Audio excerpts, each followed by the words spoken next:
Javier, I want to start with a multiple choice question for you.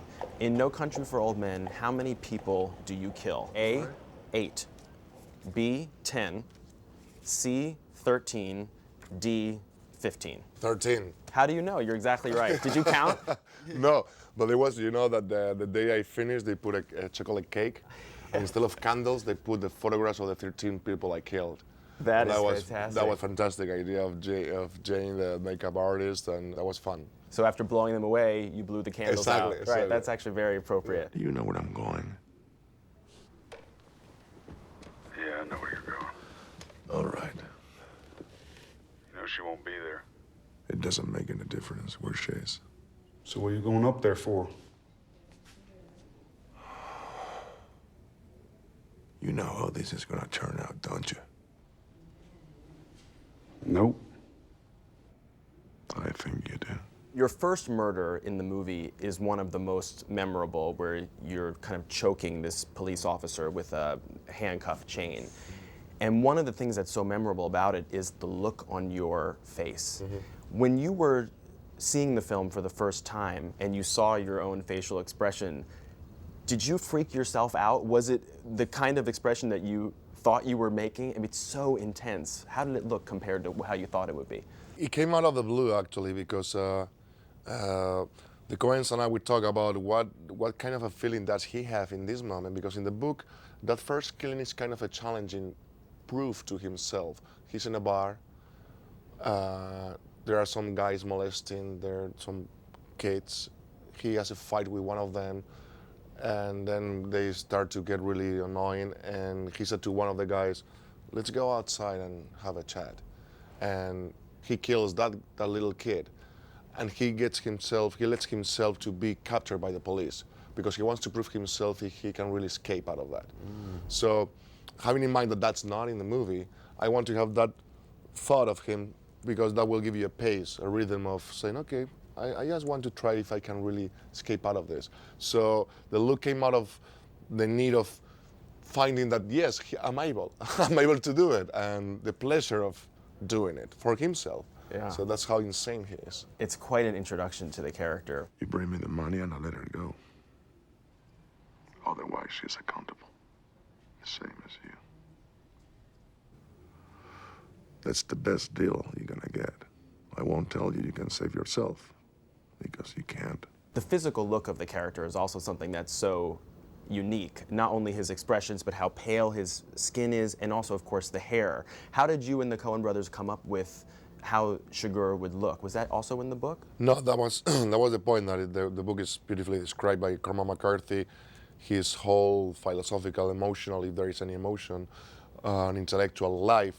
But the only physical description that he does is his blue lapis eyes, which are not my eyes. And we talk about the possibility of having contact lens. We thought it wasn't a good idea, and we tried to capture what those blue lapis eyes should mean, which is calmness kind of thing. So we tried to look for this kind of stare where it's kind of a shark when he's attacking, like he goes blind, which is kind of weird and uncomfortable to watch. And the pale thing and the whole haircut is trying to make him look like insane in somehow, like he doesn't, you don't really know where he belongs to. He comes from out of nowhere, he goes to nowhere, and there's something uncomfortable to see in him that you don't really know what it is, but the whole elements, little by little, create a whole spectrum, more kind of a ghost rather than a human being. Did you get sick of that hair on your head for 3 months? Yeah, it was, because that hair was mine, so it's not a wig, so I have to wake up every day and face the reality of that. You have a great scene that takes place inside a gas station where you and the desk clerk, and the dialogue is so fantastic, it almost plays like a comedy routine in some ways. How much? 69 cents. And the gas? Y'all getting any rain up your way? What way would that be? I seen you was from Dallas. What business is it of yours? Where I'm from? Friendo? When you were filming that scene, was it hard to remember that dialogue because it was so intricate, or was it fun to do? It was my most difficult day, I have to say, because there was a 6 pages long scene with back to back with an actor that he's tremendous and he's great what he does. He actually reminds me one thing that it's true. When you have to play a king, don't pretend to be a king and make sure that people see you as a king. And in this case, when you play Chigurh, don't try to be scary. Make sure that the other actors watch you and he's scared of. And that's exactly what he does. He does an amazing job about being really overtaken by the fear. And because of that, my character also is quite scary. I didn't mean nothing by it. Didn't mean nothing. If you don't want to accept that, I don't know what else I can do for you. We took a whole day to shoot that scene, and I had fun. I finally started to have fun with it because I was very nervous about the fact that it's a very fast dialogue. Fast, even if there's a pauses there, but kind of man-to-man dialogue with a hard American accent on his side, and me trying to get rid of my accent. So it was kind of, but the Coens put it together brilliantly, I think. What's the most you ever lost in a coin toss? I don't know. I couldn't say. Call it. How much would you say you did play the humor? Because there are so many aspects of your performance that are funny, and that's what's almost the scariest part about the character. The humor is on the book and it was on the script, but it was, I talked to the Coens and of course you see a little room here, a little room there to make something goofy or something funnier, to stress one word or one pause that will make it funnier. Call it. Yes. For what? Just call it. But I choose not to do anything of that because I knew that the Coens will do that for me. And they did it brilliantly. And because I was the first one surprised when I first saw the movie together. Like, wow, that's funny. And I wasn't playing it funny. It's because the way they portray it and they put it together, that makes it funny. Well, we need to know what we're calling it for here. You need to call it. I can't call it for you. Well, it wouldn't be fair. I didn't put nothing up. Yes, you did. You've been putting it up your whole life. You just didn't know it. Well, look, I need to know what I stand to win. Everything. How's that? You stand to win everything. Call it. The Coen brothers, starting with their last movie, The Lady Killers, now they both take director credits. It used to be that just Joel was the official director and Ethan was the producer, but now they're both credited as directors. So who's better? Who's better? I cannot say that. They will kill me. The other one will kill me. It's amazing because they complement each other.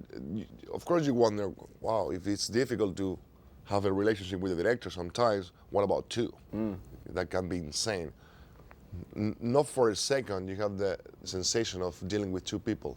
It's like they complement so brilliantly with each other. There's no argue, there's no contradiction. I guess they will go back home and they will fight with each other, but on set, they behave. Wow. So it's really like talking to one person, really, always.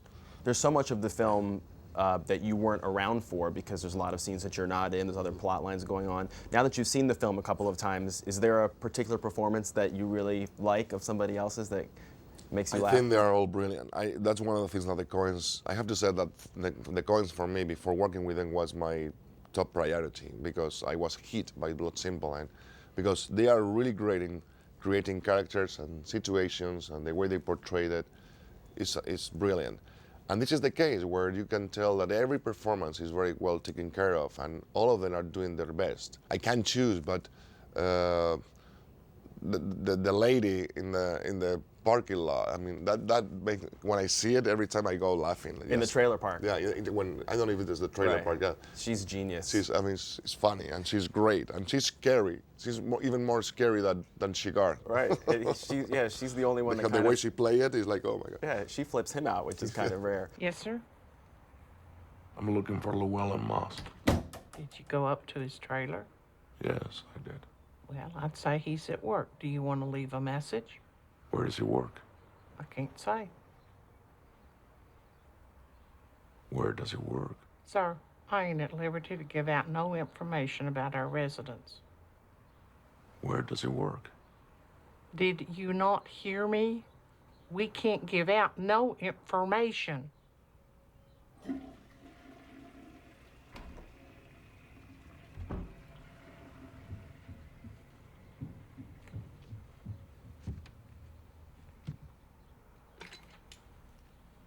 It's fascinating because I saw this movie months ago for the first time, and I took it very literally, and I liked it a lot. And then I saw it again last night for a second time and really went in treating it more like an allegory, like it represented something else. And I got so much more out of it the second time, I think, because of that. What do you think a movie audience should know about this movie before they see it in order for them to appreciate it the most? I think there's as I see it, I don't know if the Coens see it the same way or not, but as I see it, and one of the reasons why I want to do it, beyond working with the Coens, of course, is there's a statement behind it. Of course, there's violence, and it's very well described and very well made, but there's a guy there, Tommy Lee Jones' character, who's making himself a lot of questions that we should all answer by ourselves about how do we relate to the violence these days, which is completely nonsense and unstoppable, and it's created out of fear and based on the wrong idea that violence solves things. Violence is a good use to fix things and situations, which is impossible. It's absurd because that creates more violence. And I always saw my character as a reaction, as a logical reaction to others' characters' violent actions, which is you call for violence, here comes violence, which is my character. Say, here I am. What do you want? Do you call for me? So now you're going to feel what violence is. It's fascinating because I've been looking at all of the people who could possibly be nominated for an Oscar. You probably hate all this, but so many of the people who really are at the forefront in the acting categories this year are from other countries. There's yourself, there's Cate Blanchett, there's Marion Cotillard, Julie Christie, Daniel Day-Lewis. There's a decent chance that for the first time in over 40 years, all four of the acting Oscars could be won by people who aren't from America this year. Does that make you happy that people from all over the world are having such a great impact on American film? I think it only happens here. That's a good thing. It's true that they give you a chance, and if you are able to really get the chance and work hard, you can do it. And that's true. The American dream or whatever, but that's true. There are some other things that I basically don't like about that, but that is true. And here in the States is where a lot of people from all over the world gather together in order to try to make good movies, which is also the only place on earth. So because people from all over the world comes here to try to meet with each other and do something together. So it's logical that this thing could happen.